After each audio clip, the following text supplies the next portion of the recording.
Magandang araw po sa ating lahat. Narito na ang pinakahuling update sa magiging lagay ng ating panahon sa mga oras na ito at sa mga susunod pang mga oras. Alamin natin ang mga sariwang balita mula sa mga weather specialist ng ating bansa. So magandang hapon mula dito sa DOST Pag-asa. So narito ang latest weather update dito sa binabatayan po nating bagyong si Tropical Storm Ramil. So base po sa pinaka-latest na satellite image ng Pag-asa, so sa ngayon po itong sentro po ni Ramil ay kasalukuyan po nandito sa coastal waters po ng Northern Samar, at base po sa pinaka-latest na information ay nananatili po itong stationary over the area. So asahan po natin na ganito pa rin po yung magiging kondisyon niya sa mga susunod na oras. And also kung mapapansin po natin, malawak po yung mga kaulapan na dala po nitong si Tropical Cyclone Ramil. So asahan po natin na itong Eastern Visayas, southern part po ng Bicol at ibang bahagi po ng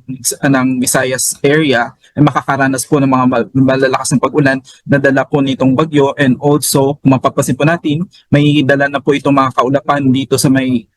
Calabarzon area and also dito sa may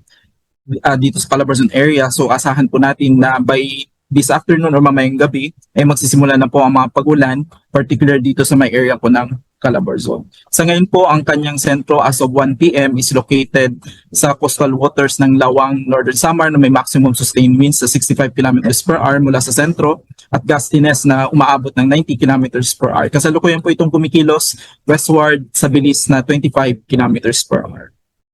So para po sa forecast track and intensity nitong si Tropical Storm Ramil, kasalukuyan po yung kanyang sentro is nandito na po sa coastal waters ng Northern Samar, at inaasahan po natin by this afternoon or evening maaari po itong maglandfall dito sa may area po ng Catanduanes, or kung sakali po magbago po yung track nito ay maaari po siyang maglandfall dito sa may area po ng Camarines Sur. And also kung if ever magbabago pa rin po yung track po nitong si Tropical Cyclone Ramil ay maaari po itong dumaan dito sa may area po ng Albay, Sorsogon mamayang hapon or bukas mamayang gabi. Sa ngayon po, after 12 hours, mapapansin po natin is kikilos po itong si Ramil dito sa may eastern section ng Bicol region, at maaari niya pong baybayin itong eastern section ng Bicol region, at maaari niya pong daanan din po itong area ng Polillo Island. Then by tomorrow 11 AM ay maaari po itong maglandfall, particular dito sa area po ng Northern Quezon at dito rin po sa may area po ng Aurora Province. Pero hindi pa rin po natin inalis yung posibilidad na maaari po itong maglandfall dito sa may area po ng Southern Isabela. Then by Sunday, maaari niya pong baybayin itong landmass ng Luzon at mag-emerge po ito dito sa West Philippine Sea by evening ng Sunday, at lalabas po ito ng ating Philippine Area of Responsibility by Monday ng 11 AM. Sa ngayon po, kung mapapansin po natin is itong track po ni Ramil, pagkalabas po nito sa Philippine Area of Responsibility ay kikilos po ito westward, then bahagyang bababa po ito southwestward dahil po sa epekto nitong high pressure area dito sa may area po na mainland China. Kaya po itong track mo ito is gagalaw southwestward dito papunta sa Vietnam. Sa ngayon po, inaasahan po natin na sa susunod na oras ay magdadala po ito ng mga malalakas na hangin at pag-ulan, particular dito sa area po ng Western Visayas at dito rin sa may area ng Bicol region. So para po sa tropical cyclone wind signal, sa ngayon po nakataas po ang wind signal number 2, particular dito sa may area po ng northern portion ng Aurora, dito sa may area po ng Polillo Island, Camarines Norte, dito sa may Catanduanes, northeastern portion ng Camarines Sur, dito sa extreme eastern portion ng Albay, northeastern portion ng Sorsogon at northeastern portion ng Northern Samar. Signal number 1 ang buwang nakataas, particular dito sa region ng Ilocos region, particular dito sa area po ng Cordillera Administrative Region, at dito rin sa Cagayan Valley region kasama po ang Babuyan Islands. And also nakataas din po ang signal number 1 dito sa eastern portion ng Tarlac, dito sa Nueva Ecija, eastern portion ng Pampanga, eastern portion ng Bulacan, dito sa northern pati eastern portion ng Quezon Province, sa natitirang bahagi ng Camarines Sur, dito sa Albay, sa Sorsogon, sa Burias Islands, sa Ticao Islands, dito rin po sa may Northern Samar, northern part po ng Samar province at northern part ng Eastern Samar.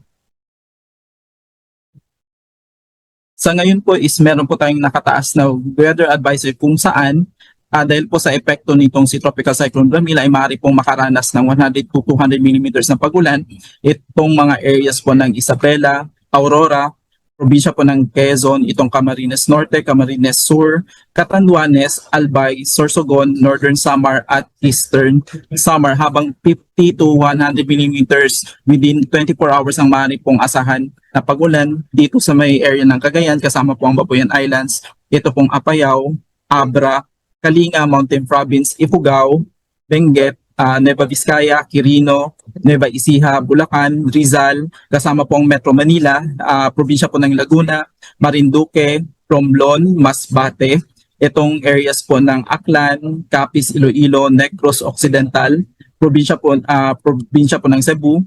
Bohol, Leyte, Samar, Biliran, dito po sa may Southern Leyte, sa Dinagat Islands, pati sa Surigao del Norte.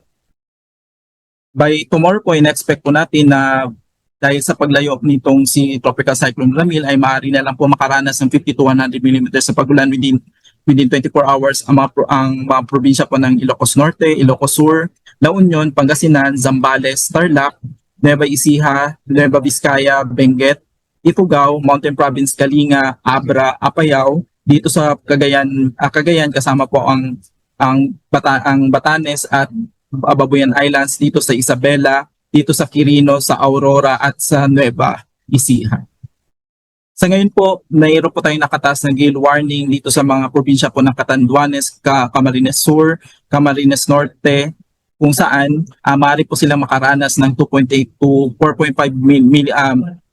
meters na wave height sa mga susunod na oras. At kung mapapansin po natin, itong western section pati northern section po ng